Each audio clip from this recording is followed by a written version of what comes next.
안녕하세요. 저는 현재 한 병원에서 간호사로 근무하고 있어요. 평소 사람들의 사연을 즐겨 듣는데, 때로는 웃음도 나고, 때로는 눈물도 나고, 마치 친한 친구의 이야기를 듣는 듯해서 재밌더라고요. 일상의 소소한 이야기들조차 누구에게는 이렇게 흥미롭고 힐링될 수 있다는 생각이 들면서 저도 글재주가 없어서 계속 망설이기만 했지만 이번 기회에 용기를 내보자 싶었죠. 누구나 살면서 한 번쯤은 특별한 일들을 겪듯이 제 삶에도 아주 특별한 사건이 있었는데요. 이번 기회에 그 이야기를 해보려고 해요. 저는 한부모 가정에서 자랐는데 어릴 때 할머니와 아버지와 함께 살았어요. 아버지는 어머니에 대한 이야기를 많이 하지 않으셨고 어머니에 대한 이야기가 나오면 곧잘 얼굴이 굳어지고는 하셨어요. 그러다 보니 저도 자연스럽게 어머니의 이야기를 묻지 않게 되었죠. 어릴 때는 철없는 생각으로 차라리 어머니께서 돌아가시면 살았는지 죽었는지 그 소식이라도 온전히 알 수 있을 텐데 생각하고는 했어요. 그만큼 어머니의 이야기는 우리 집에서 금기시 되는 것과 같았죠. 그렇다고 아버지가 무섭거나 저를 함부로 대하는 분은 아니셨어요. 오히려 누구보다 다정하고 훌륭한 아버지였죠. 요양원에서 직원으로 일하셨던 아버지는 일하는 곳이 도시와 한참 떨어진 곳에 있었기에 기숙사에서 생활하셨어요. 처음에는 저를 같이 데리고 기숙사를 신청할까도 하셨지만 학교 다니기에도 힘들고 주변은 숲밖에 없는 곳이라 오히려 저를 더 외롭게 만들 수도 있겠다는 생각이 들었다고 해요. 차라리 주변의 친구들과 가까이에 있는 게 제 나이대에는 더 어울리고 도움이 될 거라고 말이죠. 그래서 어쩔 수 없이 시골에서 살고 있던 할머니에게 우리 동네로 올라오시기를 요청했어요. 할머니는 아들과 손주를 위해서 기꺼이 몇십 년을 살던 고향을 등지고 와주셨죠. 그래서 주 5일은 할머니와 함께 지내고 휴무날이면 아버지께서 기숙사를 나와 저희와 시간을 보내셨어요. 늘 신경을 많이 못 써주는 게 미안하셔서 오실 때마다 제가 좋아하는 장난감 인형, 학용품 등등을 사오곤 하셨죠. 아버지가 얼마나 다정한 사람인지는 할머니를 봐도 알 수 있었어요. 사실 요즘 황혼유가 참여하시는 어르신들 꽤 많으시잖아요. 저도 병원에서 근무하다 보니까 어린 손주들 데리고 병원을 방문하시는 할머니, 할아버지들을 꽤 많이 뵙거든요. 그런데 보면 많이들 무릎에 파스 붙이시고 손목에도 파스나 밴드를 감으시고 많이 오시는데요. 가만히 있어도 뼈가 약해져서 움직이기 힘든 연세에 아이들 돌보다 보면 저절로 몸이 상해요. 제 또래의 젊은 친구들도 아이 좀 업고 놀고 하다 보면 저절로 아이구구 소리가 나오는데 오죽하실까 싶어요. 그런데 자식들 다 키워놓고는 다시 아이를 키우려고 하시니 할머니께서 얼마나 힘드셨을까 싶은데요. 그래도 엄마 없이 자라고 아빠 손길도 제대로 받지 못하는 손주가 안쓰러워 잘 돌봐주시겠다고 애쓰시는데 어린 나이에도 늘 마음 한구석이 찌릿했어요. 어릴 때부터 조금 마르고 연약한 편이라 늘 제 몸보신 시켜주셔야 한다고 겨울에는 종일 불 앞을 지키며 곰솥에 곰탕을 끓여주시고 여름에도 더운데 부채질 해가시면서 삼계탕을 삶아주곤 하셨어요. 교복은 깔끔하게 입어야 한다면서 항상 칼주름이라고 하죠. 주름 하나 없이 빳빳하게 각을 딱딱 살려서 다려주시고 빨래에서는 늘 따뜻하고 포근한 냄새가 나고는 했어요. 그리고 무엇보다 할머니가 해주신 음식은 정말 최고죠. 처음 독립했을 때 한동안은 할머니 음식이 너무 먹고 싶어서 며칠을 울었던 것 같아요. 집안을 온통 따뜻한 공기로 만들어주던 할머니가 끓여주셨던 찌개나 유명 반찬 가게에서 사와도 같은 맛이 나지 않는 아삭함이 살아있는 오이 무침.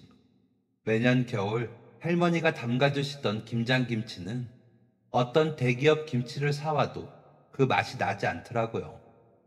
제가 너무나 사랑하는 할머니의 음식까지. 제 어린 날은 한부모 가정이라는 소외감이나 열등감보다는 아버지와 할머니의 넘치는 사랑으로 가득했었어요. 내가 더 잘해야지 늘 생각했던 것 같아요. 분야가 비슷해서 그런지 저는 어릴 때부터 간호사가 되기를 꿈꿨어요. 반면 아버지께서는 늘 해당 일을 하셨던 것은 아니었어요. 이전에는 유명한 대기업 건설사에 다니셨다고 했거든요. 저는 너무나 어릴 때 일이라 잘 기억이 나지 않아요. 그런데 할아버지께서 갑자기 아파서 쓰러지시면서 돌봐드릴 사람이 필요했는데 형제 중 유일하게 가장 좋은 회사에 다니고 있던 아버지께서 과감하게 직장을 그만두고 할아버지를 돌보셨다고 했어요. 어쩌면 그 과정에서 어머니와 의견 차이가 있어서 다투시다가 헤어지게 된 것은 아닐까 어렴풋이 생각해봤죠. 그렇게 할아버지를 돌보시다 보니 병간호와 요양이라는 게 생각보다 더 전문적인 지식과 기술들이 필요하다는 것을 깨달으셨다고 해요. 그래서 더 전문적으로 편안하게 할아버지를 돌봐드리기 위해서 관련 분야를 공부하게 되셨고, 그러면서 자격증도 취득하게 되었어요. 그리고 할아버지가 돌아가신 이후에도 그 전공을 살려서 요양원에서 일을 시작하시게 되었다고 해요. 물론 다시 회사에 돌아갈 수도 있었고 다른 일자리를 찾아볼 수도 있었을 거예요. 생각보다 요양원 일이 돈을 많이 버는 직업은 아니거든요. 고된 노동 강도와 아버지가 이전에 하시던 일들에 비해서는 말이죠. 예전보다 몸은 더 힘들고 돈은 더 적게 벌지만 아버지는 지금 하는 일에는 이전에 느끼지 못했던 자긍심과 보람이 느껴진다고 했어요. 할아버지를 간병하면서 내가 조금만 더 아버지에게 신경을 썼다면 하루라도 더 함께 지낼 수 있었을 텐데 하는 마음이었다고 해요. 그래서 요양원에서 일하게 된 것은 어릴 때부터 없는 형편에 애쓰시면서 어렵게 대학 공부까지 시켜주시고 그렇게 청춘을 다 바쳐 애쓴 이유로 아프고 나이 드신 아버지에 대한 속죄이기도 하다고 하셨어요. 그래서 일하면서 살아계실 때 할아버지에게 미처 다 못해드렸던 마음들을 어르신들에게 대신하고 있으신 거라고요. 그리고 내가 대단한 사람이 아니어도 도움이 필요한 누군가를 돕는다는 게 무척 보람있고 살면서 한 번도 느껴보지 못했던 나 자신에 대한 대견함도 느껴진다고 하셨죠. 아버지랑 저는 유일한 가족이라 그런지 아니면 아버지의 성격이 가족을 잘 챙기셔서 그런지 다른 부녀 사이에는 하기 어렵다는 속 깊은 이야기도 터놓고 많이 하곤을 했어요. 아버지도 집안의 가정으로서 권위를 앞세우시기보다는 본인이 느끼는 감정, 살면서 어려운 점들, 그리고 고민되는 여러 가지 문제들을 숨기지 않고 항상 솔직하게 이야기하고 생각을 나누고는 하셨죠. 저는 아버지에게 비하면 나이도 한참 어리고 삶에 대한 경험과 지식도 부족하지만 아버지는 그렇기 때문에 새로운 시각이 더 도움이 될 때가 많다고 했어요. 아마도 제 의견이 정말 도움이 된 것은 아니었을 것 같은데 멀리 떨어져 있는 딸과 조금이라도 거리를 가깝게 하기 위한 본인만의 방법이 아니었을까 생각을 해요. 실제로 다른 친구들이 자신은 아버지랑 있으면 낯설고 거리감이 느껴진다고 이야기를 많이 했거든요. 반면 저는 몸은 떨어져 있어도 아버지와 언제나 마음만은 누구보다 가까운 제 가장 친한 친구라고 생각했죠. 제가 성인이 되고 나서는 아버지랑 종종 포장마차에서 술을 기울이거나 할머니와 함께 노릇한 김치전을 부어 막걸리를 마시기도 했어요. 가끔 어릴 때부터 엄마 없이 자랐다고 하면 안타까워하는 분들이 있으신데 그런 마음이 전혀 공감되지 않을 만큼 저는 엄마의 빈자리를 느껴본 적이 없어요. 제게는 저를 두고 떠난 엄마를 대신해 온 마음으로 저를 사랑하고 아껴주는 할머니와 아버지가 계셨으니까요. 그렇게 아버지의 뜻을 이어가는 마음으로 저는 간호사가 되기 위해서 공부했어요. 이왕이면 더 많은 사람을 돕기 위해서 큰 병원에서 일하는 간호사가 되고 싶었죠. 어릴 때부터 꿈이 확실히 정해져서 그런지 목표를 이루어가는 과정은 아주 어렵지 않았어요. 물론 공부하는 게 가끔 힘들고 지칠 때는 있었지만 내 꿈을 위한 과정이라고 생각하니 이 정도는 참고 버티며 해낼 수 있는 정도였죠. 유명 간호학과에 가기 위해 공부하는 과정도 힘들었지만 대학에 진학해서는 그 전과는 비교도 할 수 없을 만큼 힘들었어요. 다들 간호학과가 정말 힘든 학과 중 하나라고 이야기했을 때는 다른 사람들도 다 공부할 게 많고 바쁘지 않나 조금 쉽게 생각하기도 했어요. 그런데 정말 제가 뭘 모르고 그런 생각을 했던 거였어요. 정말 상상을 뛰어넘는 엄청난 과제량에다가 시험 준비, 거기에 실습까지 껴있으면 하루를 24시간 1분도 허비하지 않고 겨우 써야 마칠 수 있는 일정이었죠. 다른 사람을 돕고 생명의 최전방에 서 있다는 것이 이만큼 많은 준비를 해야 하고 막중한 책임감을 가져야 하는 거구나 라는 사실을 매일같이 깨닫는 시기였어요. 매일 밤새서 공부하는 게 일상이었고 오고 가는 버스 안에서는 꾸벅꾸벅 졸다가 내릴 곳을 지나치기도 하고 커피와 카페인 음료를 밥보다 더 많이 마시기도 했어요. 그래도 열심히 노력한 덕분에 학년 내내 장학금도 받을 수 있었고 수석으로 졸업할 수도 있었죠. 비싼 등록금을 장학금으로 대체할 수 있어서 기쁘기도 했는데 그것보다 내가 사람들 사이에서 이렇게나 열심히 잘 해냈다고 하는 뿌듯함도 컸어요. 국가고시도 무사히 합격하고 스터디도 참여해가며 취업 준비를 철저하게 한 덕분인지 제가 가장 바라던 곳으로 취업도 할 수 있었죠. 그리고 이런 자랑스러운 과정들을 미처 다 보지도 못한 채 아버지께서 돌아가셨어요. 몇 년 전부터 앓고 있던 지병으로 일도 그만두시고 집으로 돌아오신 아버지는 할머니와 함께 남은 시간을 보냈어요. 저도 바쁜 일상에서 시간이 날 때마다 아버지를 뵈러 갔었죠. 그때는 병이 심각한 정도는 아니었기에 꾸준히 방사선 치료받으면서 관리하면 별 무리 없이 지낼 수 있으실 줄 알았어요. 하지만 하늘은 착한 사람을 빨리 데려간다고도 하잖아요. 천사가 필요해서 그렇다는 이야기를 들었는데 아버지도 그런 경우였나 봐요. 천사 같은 아버지가 하늘에서 할 일이 많으셨던 건지 원래는 잘 관리하면 몇십 년도 살 수 있을 거라던 의사들의 예상과 다르게 아버지의 건강은 치료를 시작하고 1년 후부터 급격하게 나빠졌어요. 매번 병원에 들러 검사를 받을 때마다 이전보다 더 안 좋아졌다는 이야기를 들을 뿐이었죠. 마음이 아팠지만 누구의 잘못도 아니었어요. 병원에서는 아버지를 낫게 하기 위해서 최선을 다해 방법을 찾아주셨고 아버지도 건강을 위해서 식단도 조절하고 운동도 꾸준히 하셨으니까요. 옆에서 지극정성 돌봐주신 할머니의 노력은 말할 것도 없죠. 인간관계의 이별은 늘 정해진 것이라고 아버지는 말씀하시고는 했어요. 사람과 사람 사이는 죽음을 포함해서 어떠한 이유로든 헤어짐을 겪을 수밖에 없다고요. 그러니 거기에 너무 연연할 필요도 얽매일 필요도 없다고 하셨어요. 모든 것은 다 때가 있을 뿐이라고 누군가에게는 그때가 더 천천히 누군가에게는 더 빠르게 다가올 뿐이라면서 아프신 몸으로 오히려 저를 위로해주곤 하셨죠. 어머니도 계시지 않은데 아버지와의 이별까지 앞둔 제가 걱정되어서 하신 말씀이었어요. 우리는 모두 언젠가 이 세상을 떠난다고 아버지는 그날을 위해 준비하고 있지만 저는 제 새로운 미래를 위해 준비할 시기라고 각자 자기 자리에서 해야 할 것들을 열심히 하자고 하셨죠. 그래도 우리 딸 취업하는 건 보고 가고 싶으셨는지 제가 원하던 병원에 취업하고 얼마 후 세상을 떠나셨어요. 자랑스럽다고 제 손을 잡아주셨죠. 좋은 직장을 가져서가 아니라 목표하던 것을 이루어서 중간에 포기하거나 절망하지 않아서 그게 자랑스럽다고. 우리 딸이라면 해낼 줄 알았다고.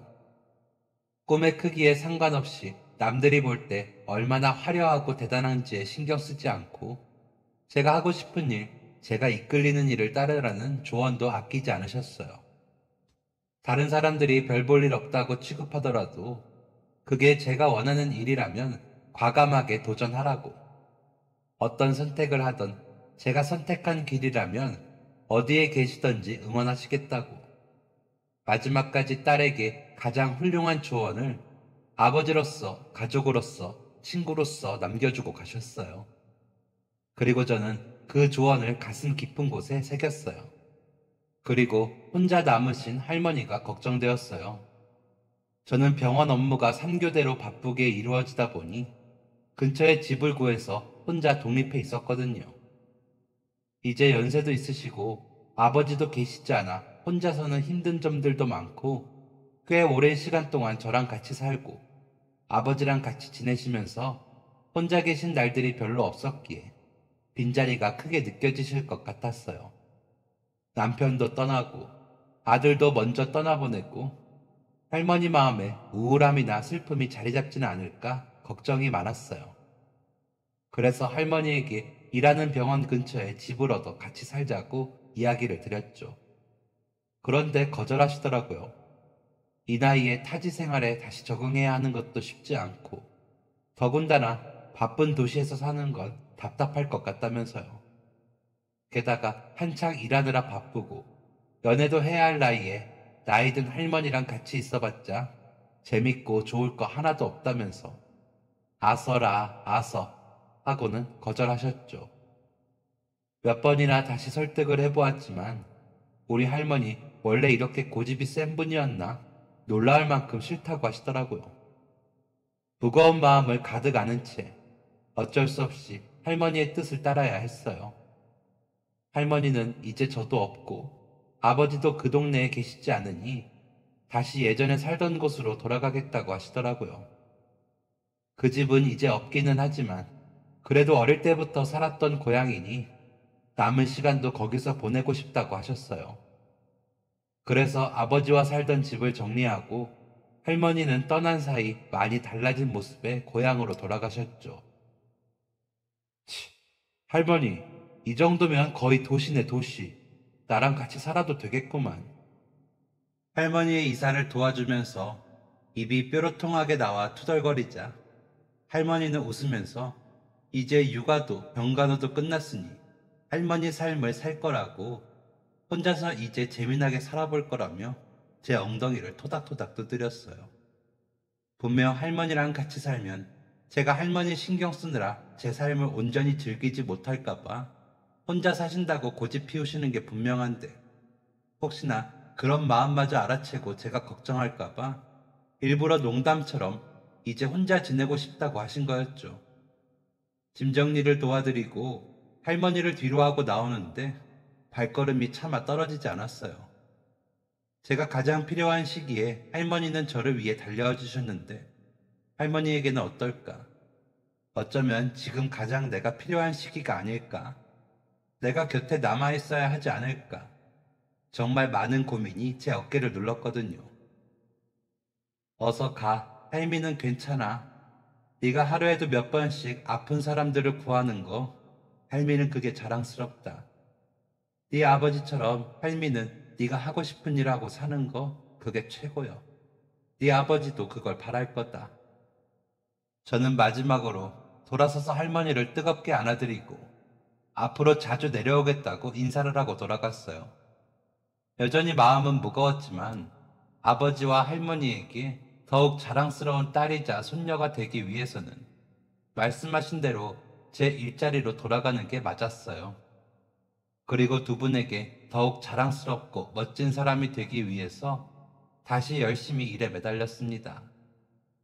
그렇게 하루씩 성장하면서 저는 조금씩 더 꿈에 가까워지고 있었어요. 정말 많은 것을 배우고 힘들 때도 있었지만 제가 바라던 꿈을 살고 있다는 사실이 매일 저를 다시 힘내게 도와주었어요. 열심히 하는 모습에 주변에서도 다들 칭찬을 아끼지 않으셨고 그래서 든든한 동료와 선배님들 덕분에 더 잘 버틸 수 있었던 것 같아요. 그렇게 어느새 직장에 취업한 지도 5년이 넘었어요. 그 사이 시간이 날 때마다 할머니 댁을 방문했는데 다행히 할머니께서는 제 예상보다 훨씬 잘 지내시더라고요. 아직 고향을 떠나지 않은 예전 친구분들을 만나 매일 이야기도 나누시고 근처 복지관의 수업을 수강하며 체조도 배우고 시쓰기 수업도 듣는다고 하셨어요. 처음에 시쓰기 수업을 듣는다고 해서 깜짝 놀랐는데 할머니가 어릴 때부터 글 쓰는 것을 좋아하셨다고 하네요.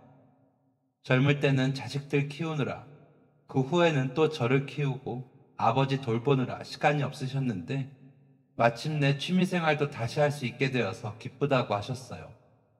슬프거나 우울해서 힘들어 하실 줄 알았는데 생각보다 잘 지내고 계셔서 다행이었죠.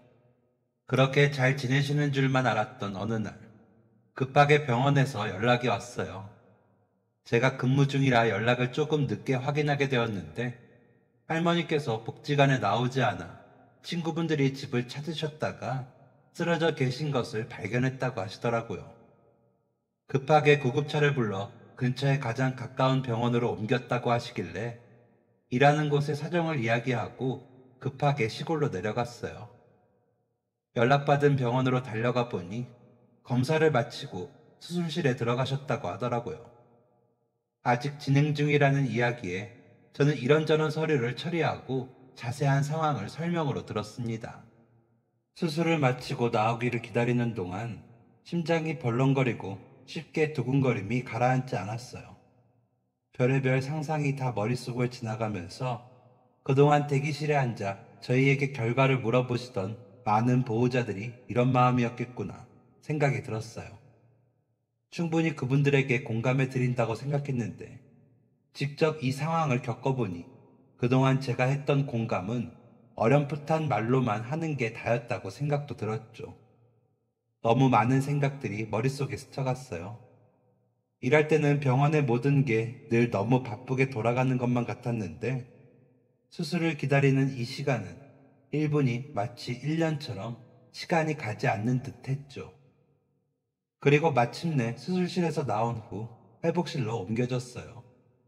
다행히 수술은 무리 없이 잘 진행되었지만 쓰러진 후 발견된 시간 사이의 차이 때문에 후유증이 남을 가능성이 있다고 하시더라고요. 깨어나서 지켜봐야 알겠지만 만약을 위해 마음의 준비를 해두는 것이 좋을 거라고 하셨어요. 회복되는 것을 기다리는 동안 저는 할머니 집으로 가서 필요한 물건을 챙겼어요. 깔끔하게 정리된 집에 쓰러지면서 쏟아진 물건들을 보니 마음이 너무 아프더라고요. 정신을 잃고 쓰러져 혼자 이곳에 누워 계시면서 얼마나 많은 생각들이 스쳐갔을까? 얼마나 오래 쓰러져 계셨을까? 내가 여기에 있었다면 이런 일은 없었지 않았을까? 하는 죄책감도 자꾸 마음속을 맴돌았죠. 자꾸만 흐르는 눈물을 애써 닦으면서 당분간 병원에서 필요한 짐들을 챙기고 다시 병원으로 돌아왔어요. 혼자서 쓰러지셨을 때만 해도 충격도 크시고 무서우셨을 텐데 깨어나셨을 때 바로 옆에 있어 드리고 싶었거든요. 다행히 할머니는 무사히 깨어나셨어요. 다만 의사 선생님 말씀대로 후유증이 남아 몸을 움직이는데 어려움이 있으셨죠. 우선 오른쪽 팔이랑 다리가 잘 움직이지 않으셨는데 거동은 조금 힘드시지만 재활치료를 해볼 필요는 있다고 하셨어요. 재활로 상당 부분 다시 움직임이 돌아올 수도 있기 때문에 받아보는 게 좋다고 하셨죠. 큰 고민은 필요 없었어요. 지금까지 제가 쌓아온 경력도 필요 없었죠. 저는 바로 일하던 병원으로 연락해 상황을 말씀드리고 이러한 이유로 퇴사를 진행하고 싶다고 이야기했어요. 병원에서는 다들 지금 그만두기에는 너무 아깝다며 다시 한번 생각해보라고 혹은 할머니를 모시고 이쪽으로 올라오는 건 어떠냐고 하셨죠. 재활치료도 받을 수 있고 아니면 좋은 센터도 연계해주겠다고 하셨어요. 잠시 고민이 되기는 했지만 저는 3교대 근무하고 휴무일도 일정하지 않기 때문에 할머니를 모시고 올라간다고 하더라도 신경을 써드리기 어렵겠다고 생각했어요. 치료를 꾸준히 받고 지금 몸의 움직임도 편안하지 않아 식사부터 세수하고 물 마시는 것까지 다른 사람의 도움이 필요한데 그곳에서 계속 근무한다면 곁에서 그렇게 도와드릴 수가 없죠. 그래서 처음 결정한 대로 퇴사하겠다고 말씀드리고 자세한 절차는 다시 돌아가서 진행하기로 했어요. 이번 기간이 끝나고 할머니는 퇴원 후 집으로 돌아오셨고 저는 가까이 사는 지인분에게 며칠만 할머니를 도와달라고 부탁드린 후 정리를 위해 원래 살던 곳으로 돌아왔어요. 퇴사를 위해 서류를 작성하는데 마음이 복잡하더라고요. 처음 이 병원에 입사할 때 꿈에 그리던 곳이었고 이곳에서 제 모든 경력을 다 쓸 줄 알았는데 이렇게 그만두게 될 거라고는 생각하지 못했어요. 복잡한 마음으로 퇴사 진행을 하고 많은 분이 제가 떠나는 것을 아쉬워하며 선물을 준비했더라고요. 많은 분이 저를 응원해 주시기도 하고 아쉬운 마음에 볼멘 소리를 내기도 하셨는데 아, 내가 이만큼 여기서 열심히 했고 잘했구나. 여기서 굉장히 잘 살았구나 하며 뿌듯한 마음도 들었어요. 그리고 제 소식을 들으신 저랑 오래 일한 선생님 한 분께서 제가 가는 곳 근처에 아는 분이 병원을 개업하셨다고 혹시 일자리 필요하면 말해둘 테니까 가보라고 하시더라고요. 그렇게 많은 분의 따뜻한 마음을 받으며 살고 있던 집도 정리하고 일주일 뒤 할머니가 계신 고향으로 내려왔어요. 할머니는 짐을 바리바리 싸들고 내려온 저를 보더니 깜짝 놀라시더라고요. 이게 뭐냐고, 웬 짐을 이렇게 챙겨왔냐고 놀라시길래 할머니 거동도 불편하고 옆에서 도와줄 사람이 꼭 있어야 한다고 그래서 당분간 여기서 지내려고 왔다고 이야기했죠. 할머니는 늙은이 아픈 게 뭐 대수라고 꿈꾸던 직장도 때려치우고 오냐고 자기 때문에 왜 그렇게까지 하냐면서 슬퍼하셨는데 저는 괜찮았어요. 아버지가 세상을 떠나시기 전에도 공부며 일이며 바빠서 제대로 함께하지 못한 게 늘 마음속에 아쉬움으로 남았었거든요. 이번에는 같은 실수를 하고 싶지 않았기에 할머니를 위해서만이 아닌 저를 위해서 한 선택이기도 했어요. 저는 그동안 병원 일도 너무 바쁘고 힘들어서 지쳐있는 상태였고 저도 이제는 조금 더 조용하고 한적한 곳에서 여유롭게 지내고 싶어서 온 거라고 할머니 때문만은 아니라고 부담을 느끼시지 않게 일부러 돌려 말했죠. 할머니는 여전히 제 말이 100% 사실이 아니라고 믿으며 늙은이가 손주 고생시킨다고 미안해 하셨지만 저는 할머니와 함께 지내는 날이 오히려 기대됐어요. 도시에서도 늘 할머니와 함께 살던 오랜 그날을 그리워하고는 했으니까요. 며칠 뒤 선생님이 말씀하셨던 병원 쪽에서 혹시 면접을 볼 수 있냐고 연락이 오더라고요. 마침 할머니가 재활을 다니는 병원이라 저는 오히려 더 잘됐다 싶었어요. 그쪽은 재활센터를 전문으로 하고 있었고 주로 어르신들의 허리나 관절 쪽을 많이 봐주던 곳이었죠. 교대 근무도 없고 출퇴근 시간도 일정한 데다가 할머니가 다니시는 병원이니 정말 잘됐다 싶었어요. 그리고 너무 오랜만에 면접이라 설레는 마음으로 갔는데 다행히 이전 일하던 곳에서 저에 대해서 많은 칭찬을 해주신 덕분에 면접 분위기도 무척 좋았어요. 다음 주부터 바로 일할 수 있도록 해주셨고 할머니 재활 받으러 오시는 날은 휴게 시간도 조정해서 도움 줄 수 있도록 해주셨죠. 연봉은 이전에 받던 것보다 한참 적지만 이런저런 편의를 많이 봐주시는 데다가 우선 할머니와 시간을 보낼 기회가 더 많아서 저는 너무 만족스러웠어요. 위치는 할머니 집에서 버스를 타고 20분 정도 가야 해서 조금 먼 곳이기는 했지만 그 정도야 충분히 감당할 수 있었죠. 바로 다음 주부터 근무를 시작하기로 하고 집으로 돌아와서 다시 취직했다고 말씀드리니 할머니가 너무 기뻐하셨어요. 제가 출퇴근하는 동안에는 동네의 요양센터에서 사람을 보내 도움을 주시기로 했고 퇴근 후에는 제가 할머니를 도와드리게 되었는데요. 예전에는 할머니가 빨래도 해주시고 요리도 해주셨는데 이제 제가 그 일들을 대신해드리니 뭔가 과거의 저와 할머니가 바뀐 듯한 기분이 들더라고요. 집안일을 하고 잠들기 전 약을 챙겨드리고 이불을 정리해드리고 잘 자라는 인사를 하고 방을 나올 때면 우리 할머니 항상 이런 마음으로 어릴 때 나를 돌봐주셨겠구나 생각이 들고는 했어요. 우리 아버지도 이런 마음으로 나를 키우셨겠지 하는 생각도 들었고요. 그래서 제가 몸이 불편한 할머니를 도우려고 시골로 내려왔다고 하면 다들 힘들겠다, 고생한다는 말을 먼저 하고는 했는데 사실은 오히려 할머니와 함께 하면서 저는 최근 몇 년 사이 그 어느 때보다 마음이 편안했어요. 제가 사랑하고 소중하게 생각하는 사람과 함께 할 수 있다는 것은 그 무엇과도 비교할 수 없는 행운이거든요. 기회가 있을 때 충분히 누려야 한다는 말처럼 저는 할머니와 함께하는 매일, 매 식사 시간과 하루를 시작하고 마무리하는 모든 시간이 너무나 소중하고 귀했어요. 제 꿈이 무엇이든 남들이 뭐라고 이야기를 하든 아버지가 돌아가시기 전 해주신 말씀처럼 제 마음이 이끄는 결정을 했기 때문에 만족스러웠죠. 그렇게 할머니와 함께 산 지도 어느덧 1년여가 지났어요. 다행히 꾸준히 재활을 받은 덕에 이전보다 차도가 있었고 처음에는 손가락을 움직이기도 힘들어 하셨었는데 이제는 숟가락도 쥘 수 있고 물컵에 물도 따라서 마실 수 있었어요. 아직 걸을 때는 보조기구를 사용해서 도움을 받아야 하지만 그래도 처음 수술을 마치고 나왔을 때와 비교하면 엄청난 발전이었죠. 할머니는 제가 잘 돌봐주신 덕분이라고 하지만 저는 할머니의 의지 덕분이었다고 생각해요. 또 재활을 잘 진행할 수 있도록 도와준 의사 선생님 덕분이기도 하고요.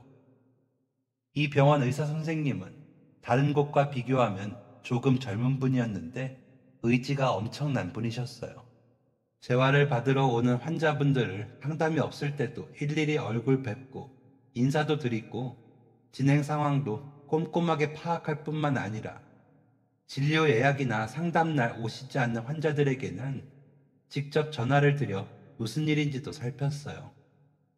진료를 나오지 않으면 그냥 다음 예약자로 넘어갈 수도 있고 아니면 간호사분들이 전화해서 상황을 알아볼 수도 있는데 선생님은 꼭 그런 부분들은 본인이 직접 체크하시더라고요. 또 재활하시는 분들이 혹시나 의지를 잃지 않도록 옆에서 조언과 응원도 아낌없이 해주셨어요. 마치 드라마 속에서나 보던 열정 넘치는 남자 주인공을 보는 듯 했죠. 이렇게 화이팅이 넘치는 의사 선생님도 계시구나 놀랍기도 했어요. 그래서인지 동네 어르신들이랑도 곧잘 어울리고 가끔은 쉬는 날 지나가다 어르신들이랑 막걸리를 마시고 있는 모습도 보이더라고요. 성격도 엄청 활발하고 참 신기한 분이다 늘 생각하고는 했죠. 그리고 그렇게 열정 넘치고 세심하게 환자들을 보살펴주고 저희 할머니도 보살펴주신 덕분에 재활치료의 결과가 더 좋은 듯 했어요. 할머니는 늘 의사 선생님 칭찬하면서 덥고 비 오는 날에도 날씨 때문에 투덜투덜 아쉬운 소리를 하시면서도 재활은 절대 빠지지 않으셨거든요. 그렇게 이곳 생활도 1년으로 익숙해져 갈 무렵이었어요. 아침에 운동 겸 자전거를 타고 다니기 시작했는데 그날은 날씨가 아침부터 너무 더워서 자전거는 못 타겠더라고요. 그래서 버스를 타고 출근하게 되었는데 워낙 주변은 어르신들만 많이 사셔서 아침부터 시내로 출근하시는 분들은 많지 않아요. 그래서 그날도 버스에는 한 5명 정도가 앉아 있더라고요. 그중 3명 정도는 학생이었고 한 분은 우리 집 근처 사시는 분인데 시내에 오늘 볼 일이 있어 일찍 나가는 길이라고 하셨어요. 그리고 한 여자분은 이 동네 분이 아니신지 처음 뵙는 분이었죠. 하얀 얼굴에 찰랑거리는 머리, 고급스러운 이미지가 뚝뚝 묻어나는 분이었는데 세련된 모습에 저도 모르게 넋을 잃고 잠시 바라봤네요. 그런데 버스가 한창 달려가는 도중 뭔가 분위기가 이상하더라고요. 제 앞에 앉아 계신 처음 보는 그 여성분이 뭔가 힘들어 하시는 듯한 모습이었어요. 제가 뒤에 앉아 있어서 얼굴은 자세히 보이지 않지만 살짝 휘청거리나 싶더니 처음에는 버스의 흔들림 때문인가 했는데 그게 아닌 것 같더라고요. 그러더니 버스 앞 의자의 손잡이를 손으로 꽉 움켜쥐는데 식은땀을 흘리시는 건지 단발머리가 끝부분이 조금씩 젖어가는 게 보였어요. 흔들릴 때마다 살짝 보니 목덜미로 식은땀이 송골송골 맺혀 있는 게 보였어요. 이건 무엇인가 잘못된 것 같다. 굉장히 어디가 아프거나 안 좋으신 것 같다는 생각이 들더라고요. 그래서 자리를 옮겨 그분 옆으로 앉아 괜찮으신지 물어보려 했는데 제가 옆에 앉자마자 손잡이를 잡고 있던 손에 힘이 풀리면서 제 쪽으로 기대면서 쓰러지셨어요. 저는 혹시나 흔들리며 앞뒤로 머리를 부딪히거나 꺾이지 않게 하기 위해 그분을 잘 잡고 우선 바닥에 눕혔어요. 실신한 듯 보였는데 맥박이 엄청나게 약하더라고요. 당장 심폐소생이 필요해서 저는 기사님에게 다급하게 버스를 응급실이 있는 큰 병원 앞으로 가달라고 말씀드리고 심폐소생을 시작했어요. 다행히 버스에 사람도 별로 없었고 버스 기사님도 상황의 심각성을 알아채 주셔서 바로 차를 병원으로 몰고 가주셨어요. 그리고 저는 맥박과 호흡을 계속 체크하면서 심폐소생을 진행했어요. 그리고 할머니에게 혹시 무슨 일이 생기면 연락하려고 근처 큰 병원을 비상 연락처로 미리 저장해 두었기에 주머니에 핸드폰을 꺼내서 바로 전화했어요. 현재 상태와 증상들을 말씀드리고 빠르게 진행될 수 있도록 했죠. 내리자마자 바로 들 것을 들고 달려와 주셨고 저는 심폐소생을 몇 회 실시했는지 얼마나 진행했는지를 이야기하며 병원 안으로 뛰어들어갔어요. 다행히 맥박과 호흡도 정상으로 돌아왔고 그 다음 상황은 거기에 계신 의사 선생님과 간호사들에게 맡겼죠. 그리고 혹시 몰라서 대기실에 앉아 기다렸어요. 그리고 내리면서 챙긴 그분의 가방에서 전화벨이 울리더라고요. 핸드폰을 꺼내서 전화를 받으니 한 남성이 지금 오고 있냐고 어디쯤이냐고 물어봤어요. 혹시 가족이나 보호자인지 여쭤보니 혹시 무슨 일이 생긴 거냐며 걱정하시더라고요. 저는 버스에서 일어난 일들을 이야기해드리고 지금 병원 응급실에서 검사받기 위해 기다리고 있다고 했어요. 남성분은 우선 CT 검사를 하지 않도록 해달라고 하셨고 저는 그때 상황 파악을 하고 빠르게 안으로 들어가 상황 설명을 했어요. 한 30분 정도 지나자 한 남자분이 병원 안으로 뛰어 들어왔어요. 그런데 제가 아는 분이더라고요. 깜짝 놀라 선생님! 하고 불렀더니 그분은 저를 돌아보시면서 아까 전화 받은 게 저였냐고 마찬가지로 깜짝 놀라셨어요. 우선 저희는 아까 실려온 여자분이 있는 침대 쪽으로 다가갔어요. 누나! 그 남자분은 제가 일하는 병원의 선생님이었어요. 알고 보니 제가 버스에서 응급처치를 해드린 분이 친누나였더라고요. 거의 울먹이는 목소리로 누나를 부르면서 여기저기 살펴보며 괜찮냐고 물어보는데 저도 얼마 전 할머니가 쓰러지셨다는 연락을 받았을 때 심장이 콩 떨어지는 것처럼 놀랐기에 선생님의 마음이 이해됐어요. 다행히 의식이 돌아온 여자분은 괜찮다고 말하면서 저를 가리키시더니 여기 이분이 아니었으면 큰일 날 뻔했다고 말해주셨어요. 두 분 다 저를 보면서 몇 번이나 고맙다고 하시더라고요. 저는 당연히 해야 할 일을 했을 뿐이라고 이야기하면서 병원에서 보자고 이야기하고 자리를 떠났어요. 살다 보니 이런 일도 있구나 생각을 하면서 말이죠. 그리고 그 다음날 병원에서 근무하고 있는데 점심시간쯤 어제 만난 여자분이 생긋 웃으면서 들어오셨어요. 점심 아직이죠? 같이 먹어요. 제가 살게요. 하시는데 일부러 여기까지 찾아와 주셨는데 차마 안 된다고 할 수 없더라고요. 그래서 같이 식사하게 되었어요. 어제 덕분에 살았다고 하시면서 정말 고맙다고 제 손을 꼭 붙잡고 이야기하시더라고요. 저는 뭔가 의료인으로서 당연한 대처를 한 것뿐인데 조금 쑥스러워서 아니라고 당연한 일이라고 말하며 얼굴을 붉혔어요. 알고 보니 그분은 현재 임신 중이었는데 원래 다른 지역에 살고 계시다가 남편이 장기 출장을 가게 되면서 혼자 있으면 걱정되니 의사인 남동생 집에 가 있는 게 어떠냐고 해서 오게 되셨다고 해요. 집에 있기 심심해서 동생 일하는 병원에 놀러 가던 중이었는데 갑자기 앞이 하얘지면서 몸이 차가워졌다고 하시더라고요. 날도 덥고 평소와 다른 환경 때문에 몸에 무리가 온 듯 했어요. 평소 저혈압이 있다고 하셨는데 그것 때문에 갑자기 실신하신 듯 했죠. 그래도 다행히 검사에서 아이도 산모도 큰 문제는 없다고 이야기하셨다네요. 물을 충분히 마시고 휴식을 취하면 된다고 하셨다고 해요. 동생 병원에서 일하는 분일 줄은 몰랐어요. 이것도 인연이네요. 어제는 다 큰 남자애가 누나 손 붙잡고 울먹거려서 많이 당황했죠. 걔가 좀 그래요. 어릴 때부터 엄마 아빠 일찍 돌아가시고 제가 부모님 역할 대신해가면서 키우다 보니 저에 대해 많이 각별해요. 다들 돈 없는 집안에서는 의사 못 나온다고 뜯어말릴 때 제가 투잡 쓰리잡 해가면서 뒷바라지에서 도왔거든요. 그때 고생하는 걸 많이 봐서 그런지 자기 누나라면 좀 약해지는 구석이 있어요. 아마 유일한 가족이기도 해서 더 그런 것 같아요. 또 제가 몇 번 유산한 경험이 있다 보니 더 놀란 것 같아요. 어렵게 갖게 된 아이인 걸 아니까. 혹시나 또 잘못되어서 제가 상처받을까봐 늘 걱정하거든요. 공공장소에서 그런 일이 일어나서 많이 놀랐을 텐데, 그래도 마침 의료계 일하는 분이 계셔서 얼마나 다행이었는지 몰라요. 다시 한번 정말 고마워요. 그리고 저희는 식사하면서 이런저런 이야기들을 나누었어요. 항상 밝고 활기차고 기운 넘쳐 보이던 선생님에게 그런 사연이 있었구나 새롭게 알게 되었죠.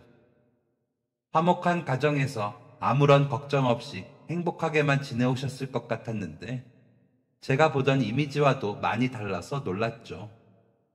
그리고 그날 업무가 끝나면서 선생님은 누나 일도 고맙고 해서 집까지 차로 태워주겠다고 하셨어요.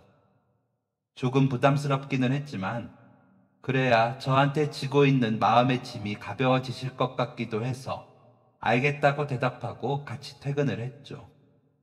그리고 집 앞에 내리자 뒷자리에서 쇼핑백 하나를 꺼내시더라고요.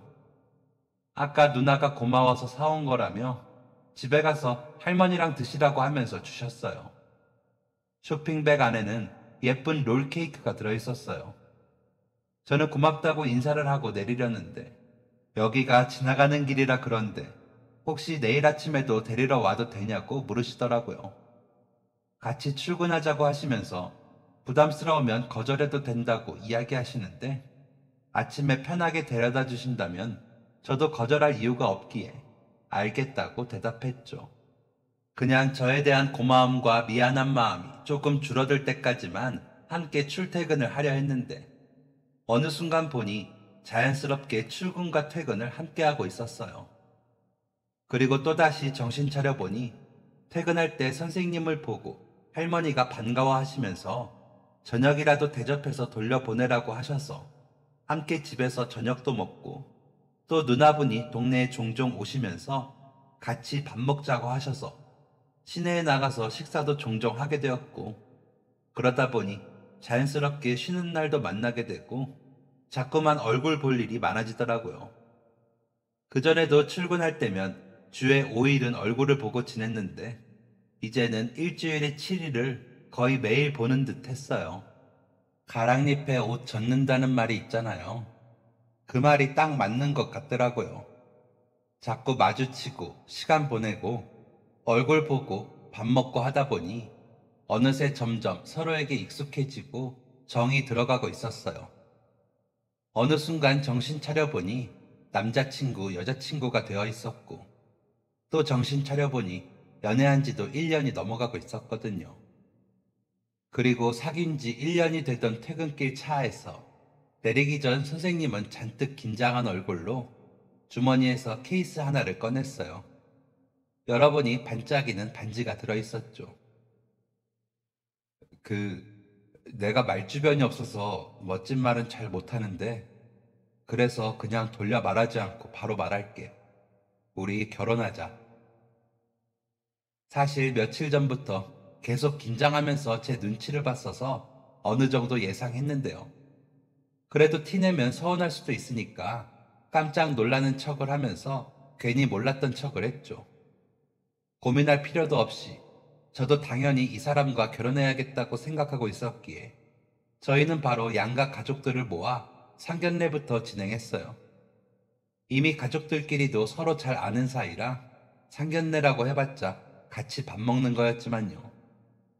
그리고 얼마 전 예식장을 알아보고 본격적으로 결혼 준비하고 있는데요.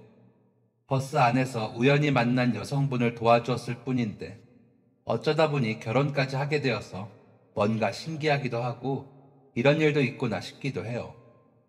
할머니가 아프시고 다니던 직장을 그만두면서 제 앞에는 늘 조용한 인생만 있을 줄 알았는데 생각해보니 그 뒤로 할머니와 시간도 더 많이 보낼 수 있었고 좋은 남자와 가족들을 만나 가정을 꾸리게 되었으니 오히려 제 인생에서는 더 좋은 기회가 되어준 것 같아요. 대단히 놀라운 이야기는 아니었을지도 모르지만 그래도 혹시나 제 이야기를 들으시는 누군가에게 소소한 재미나 행복 혹은 희망이나 영감이 되었기를 바라며 결혼식도 잘 올리고 알콩달콩 행복하게 살아보겠습니다. 지금까지 사연 들어주셔서 감사합니다. 사연이 재밌으셨다면 구독과 좋아요를 눌러주세요. 감사합니다. 안녕히 계세요.